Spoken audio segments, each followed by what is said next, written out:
hi, congratulations. We're putting you into a new position. It's actually the exact same position you held like 5 years ago. So if you could report to that job tomorrow, that'd be great. Hi, I'm Shauna and this is Career Interrupted. Alannah had been with the same company for over 10 years. She started in an entry-level position and progressed and eventually found herself in a district manager role. She had lots of flexibility.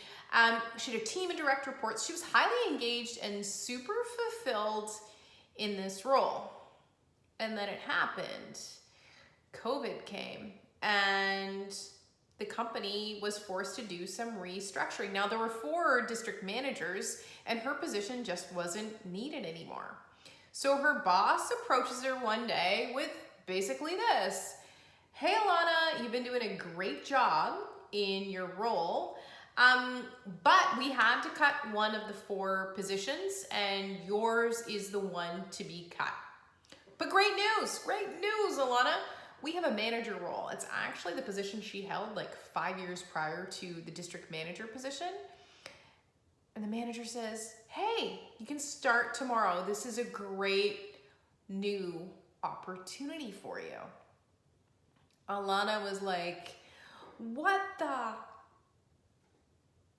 Oh, and by the way, the manager proceeded, the new position is actually located 45 minutes away, so you now have to commute to an office every day for 45 minutes.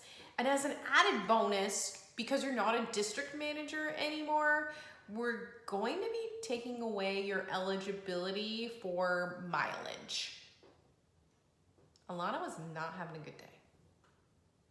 So during this conversation, Alannah was basically in like 5 different varieties of shock. She was shocked. She just lost her job and now her manager's saying like, report for duty tomorrow in this new job. Luckily, Alannah did something really right in this meeting and she pushed back on the manager a little bit.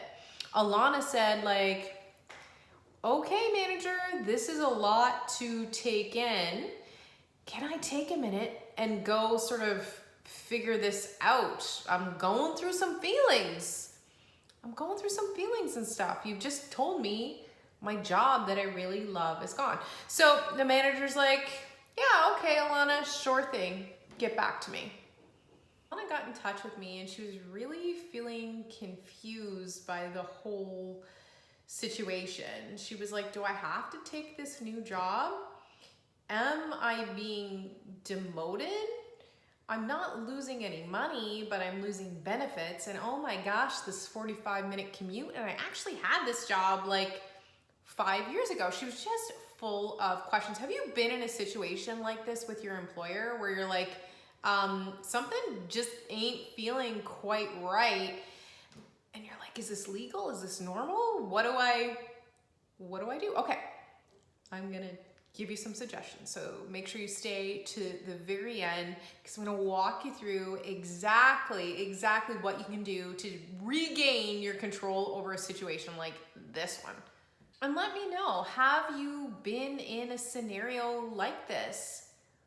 What did you do? So Alannah's situation is totally sketchy. And I've seen it so many times where an employer is basically saying like, here's your option, transition into this new position, and not kind of giving you the full story by times. What's actually happening with Alannah by virtue of the fact that she's being demoted, she's losing her mileage, she's gonna be required to commute 45 minutes. This is a completely different employment offer than what she had accepted for district manager. She's being constructively dismissed. Google that, constructive dismissal. She's being constructively dismissed from her role. I'll throw up a definition here so you can check that out.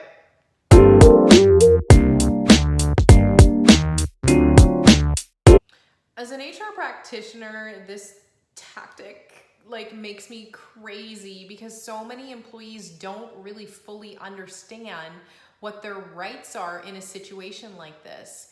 And on top of that, I think that the best way to manage a situation like this is practically and through having productive conversations with our employer, rather than being like, I'm pissed off, I'm gonna go get a lawyer. Because most of the time we just aren't in a situation to be able to afford it, and there's no real money to be gained. So seeking legal action is really not a productive option for a lot of us. What is a much more productive option is to try to regain control of the situation by asking questions, getting the information you need, and understanding other options which are available to you, like severance. You don't have to take a demotion. You don't have to take a demotion. I'm gonna walk you through some questions you can ask to try to get that offer of severance. You wanna know what happened with Alannah? Stay to the end of the video and I'm gonna let you know how that real life situation panned out. The first thing to do is determine whether or not you've actually been demoted. Just because you don't like a new job that's maybe being offered to you, just because it's not your ideal dream job, doesn't necessarily signal a demotion. What can signal a demotion, but isn't always a demotion, but it can signal a demotion, is some sort of change in your compensation. Is usually a dead giveaway. So if your employer is saying to you, your salary is gonna be decreased, there's gonna be some sort of benefit change, yeah, you've probably been demoted. Other things that signal a demotion can include a loss of responsibility. So if you once had a team of direct reports working for you and now you don't, if you had a budget and now you don't, those can be signs of demotions as well. It's not always the case though. Unfortunately, there's no hard and fast rules when it comes to this, but these are things that can signal demotion, but they don't always mean demotion. You've got to always be looking at the broader context as well. If you're finding this video helpful, please be sure to subscribe to my channel and leave me a comment if you've got any questions on this confusing as hell topic. Ask your employer for something in writing.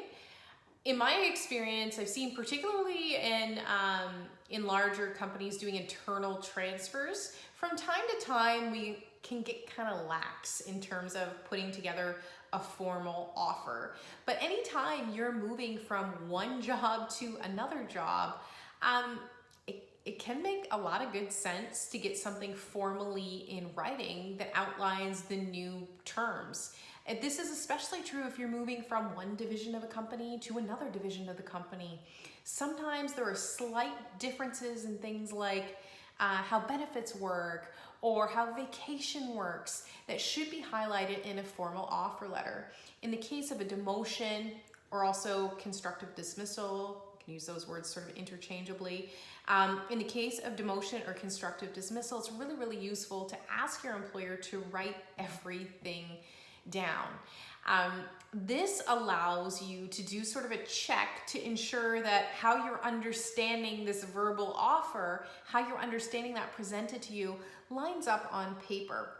It's a great check and balance to ensure that you and your employer are aligned on the new employment offer terms. It's also a really great thing to have in the event that you do have to pursue legal action. Hopefully you don't, but now you've got a record of the offer of employment. And often in those offers of employment, if things like benefit, vacation, or there's some sort of responsibility change, it does have to be called out in the offer letter. Know what you want and then take action to get it. If you're at a point in your life where you're thinking, geez, this move from a management role to a sole contributor role with the same salary sounds pretty sweet. I'm not gonna have to work 60 hours a week anymore. Now I only have to work 40. If it sounds like it works for you and where you are in your life, by all means, take it. Take it. If that can work for you, take it. If you're happy with the company, take the new position. But if you're thinking to yourself, man, I'm really interested in climbing my career and I was on this certain path and this doesn't really feel right for me at this point, then ask what other options are available to you.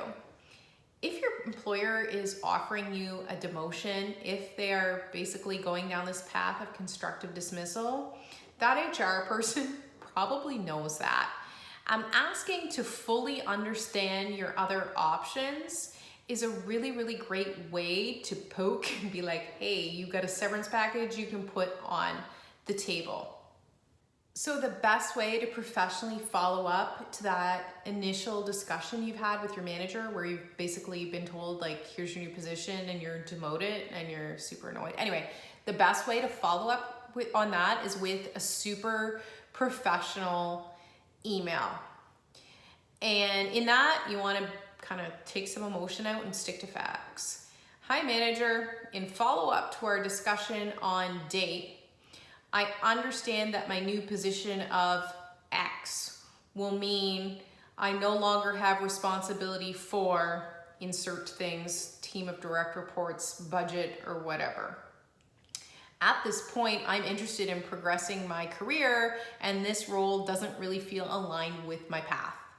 Can you help me fully understand all of my options? As I'm sure you can appreciate, this is a stressful time for me and my family as we work through this transition. I look forward to your response by date and resolving this with our mutual best interests in mind. From you, name, contact information. So you follow up with a professional email and see what they come back with. You might get an offer of a fair severance, and you might not. Alannah absolutely did the right thing by asking for time to think about the new position. I'm glad she didn't go and say, okay, yeah, I'll show up tomorrow in the new job, because I feel like that would have implied some sort of acceptance of the new role and could have had a negative impact if things went, legally. Now, in her case, she was able in a single well-crafted email to get this large national employer to offer her a severance package. In her case, we had some really, really specific, tangible examples of constructive dismissal.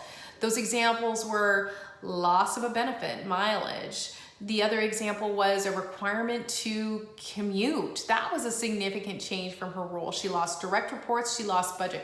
We had really, really specific stuff to call out in the email. And that prompted her employer almost immediately to come back with an offer of severance. She knew something was wrong. She felt it in her gut. And instead of saying like, I don't want the demotion, I'm just gonna quit my job or whatever, she now has a nice severance package to bridge her between this opportunity and her next great role. So have you been in a situation like this where you're like, maybe I was being demoted? What did you do? What did you do about it? Tell me in the comments. If you found this video helpful, please be sure to hit the like button, subscribe to my channel. I'd love to hear from you in the comments, and I'd love to know what your big career challenges are and how I can help you with those. My name's Shauna Cole. This is Career Interrupted. Thank you so much for watching.